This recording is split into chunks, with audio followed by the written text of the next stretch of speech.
एक हिस्सा देखिए कि प्रधानमंत्री नरेंद्र मोदी जी के पसंद के लोग हैं, दूसरे हिस्सा में देखिए कि अमित भाई के पसंद के लोग हैं।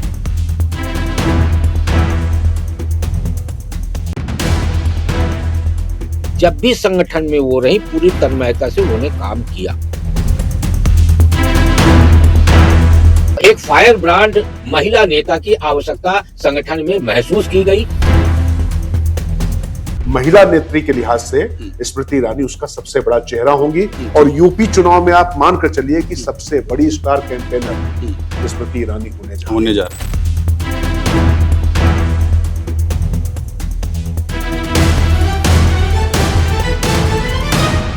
2024 में जिस तरीके की स्थितियां रही, उसके बाद ये कहा गया कि क्या ये करियर का दी एंड हो रहा है या क्या ढलान हो रहा है। मैं ये बात कर रहा हूं स्मृति ईरानी का, अमेठी में जो उन्होंने कर दिखाया और फिर बाद में जो कुछ हुआ, क्या ये कमबैक है? और रीजन क्या दिख रहा है सर इसके पीछे, राकेश सर? देखिए, जो पूरी कार्यकारिणी बनी हुई है उसको आप दो हिस्सों में देख सकते हैं। एक हिस्सा देखिए कि प्रधानमंत्री नरेंद्र मोदी जी के पसंद के लोग हैं, दूसरे हिस्सा में देखिए कि अमित भाई के पसंद के लोग। एक पद दे दिया गया नितिन नवीन जी को। इसी तरह का एक व्यक्ति, एक सिद्धांत का चला था जगत प्रकाश नड्डा जी के टाइम पे। उनको टाइम पे भी कहा गया था कि एक व्यक्ति आप ले सकते हैं, उन्होंने भी लिया था। और यदि मैं गलत नहीं रहूंगा तो वो विनोद तावड़े जी उनकी चॉइस थे और विनोद तावड़े जी को वो ला के महामंत्री बनाए थे नड्डा जी अपने टाइम पे। और इस समय पर जो नितिन नवीन जी हैं उनकी पसंद स्वदेश सिंह जी हैं और स्वदेश सिंह जी को सचिव, राष्ट्रीय सचिव बनाया गया।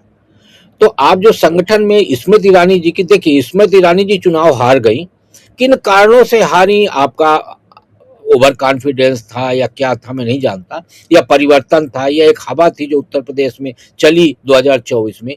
लेकिन स्मृति ईरानी का एक प्लस पॉइंट है और वो ये है कि जब भी संगठन में वो रही, पूरी तन्मयता से उन्होंने काम किया। सरकारी कामकाज पे उनके भले उंगली उठी हो, लेकिन संगठनात्मक कामकाज पे स्मृति ईरानी के काम को लेकर किसी की तरफ से कोई टीका टिप्पणी मैं तो नहीं सुना हूं, चाहे वो महिला मोर्चा की अध्यक्ष रही हो या उसके पहले। मुझे याद है कि जब उनको चांदनी चौक सीट से चुनाव लड़ाया गया था लोकसभा का, तब भी वो जितना ज्यादा से ज्यादा प्रचार के दौरान जा सकती थी वो जाती थी, मैं कवर करने भी जाया करता था।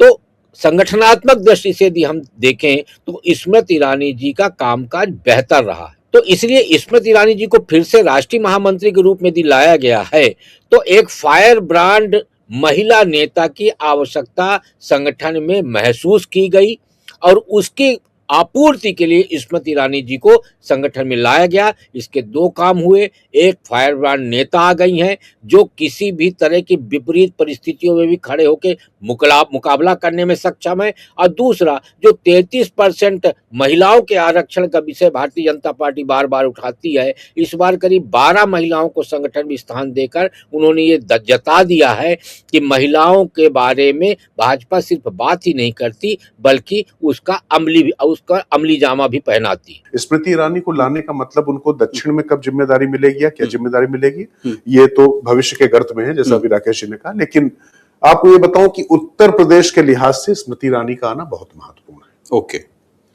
आप कुछ भी कहें, उन्होंने जब अमेठी में जिस तरीके से 2014 में चुनाव हारी, लेकिन हार के जीत गई, ये ठीक वो मूवमेंट था जो बेल्लारी मूवमेंट था सुषमा स्वराज का। ठीक है। बेल्लारी में सोनिया गांधी से हारी सुषमा स्वराज, लेकिन बाद में बेल्लारी नहीं, पूरा प्रदेश जो है कर्नाटक भारतीय जनता पार्टी ने हासिल कर लिया। तो मेरे हिसाब से 2014 का जो सबसे इंपॉर्टेंट मूवमेंट था वो था अमेठी से चुनाव लड़ना। उसमें भी जिस तरीके से राहुल गांधी को सत्ता में थे पूरी ताकत लगानी पड़ गई सरकार को, और क्या क्या नहीं करना पड़ा। 2019 में तो उन्होंने परास्त कर दिया।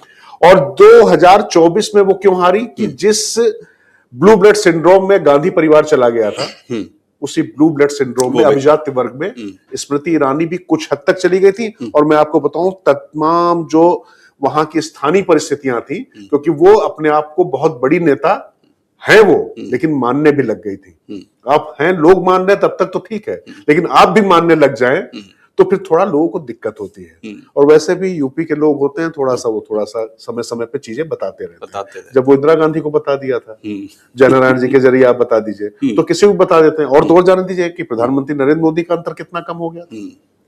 बनारस से, मतलब पूरी जो लोकप्रियता उनकी है। तो ऐसी परिस्थितियों में तो आप समझ लीजिए कि स्मृति ईरानी के साथ वो तमाम जो परिस्थिति, लेकिन अभी उनको लाना, जैसा चर्चा चल रही थी कि महिला आरक्षण और वो सब विषय है, लेकिन महिलाओं के बीच में आज की तारीख में स्मृति ईरानी से ज्यादा वोकल, मुखर और ग्राह्य चेहरा कोई नहीं है। भारतीय जनता पार्टी के पास तो कम से कम कोई नहीं है। राष्ट्रीय स्तर पर मैं ममता बनर्जी की बात कर सकता था, लेकिन अगर मैं पश्चिम बंगाल के चुनाव की बात करूं, उस समय तो उनके पास कोई पद नहीं था। मैं तो वहां पर कवर कर रहा था, हम लोग लगातार चर्चा भी कर रहे थे, आपको याद होगा। वहां पर पीएम मोदी, अमित शाह के बाद योगी और स्मृति ईरानी की डिमांड थी। बिल्कुल, कोई ऐसी सीट नहीं थी जहां पर स्मृति ईरानी के लिए डिमांड ना रही, क्योंकि वो महिला शक्ति का जो चेहरा, वो बंगला भी बोल लेती हैं। अच्छा, उनके साथ तो कि उनकी पैन इंडियन पहचान भी है ना, वो बंगला भी बोल लेती हैं, यूपी से भी जुड़ी हुई हैं। तो ये सब चीजें जो हैं जुड़ती हैं, और फिर से उन्होंने, आपने ध्यान दिया होगा कि टीवी और सब जगह पर वो फिर से जाने लग गई, वापसी कर ले गई। तो कुल मिलाकर वो चुपचाप बैठने वाली नहीं है। गजब। और आप देखिए कि उन्होंने बहुत परिवर्तन भी किया अपने बातचीत करने के तरीके में। और मैं फिर कह रहा हूं, मुझे लगता है कि ये जो उनका पूरा जो सुप्त काल था, उसमें शायद वो और निखर कर आई है। और अगर वो बहुत परिपक्वता और मेच्योरिटी के हिसाब से चलती हैं, तो मैं आपको बताऊं कि भारतीय जनता पार्टी में एक वैक्यूम है महिला नेत्री के लिहाज से। स्मृति ईरानी उसका सबसे बड़ा चेहरा होंगी, और यूपी चुनाव में आप मानकर चलिए कि सबसे बड़ी स्टार कैंपेनर स्मृति ईरानी होने जा रही है। अगर आप ये वीडियो YouTube पर देख रहे हैं तो हमारे चैनल को सब्सक्राइब कर बेल आइकन दबाएं, और Facebook पर देख रहे हैं तो हमारे पेज को लाइक करें।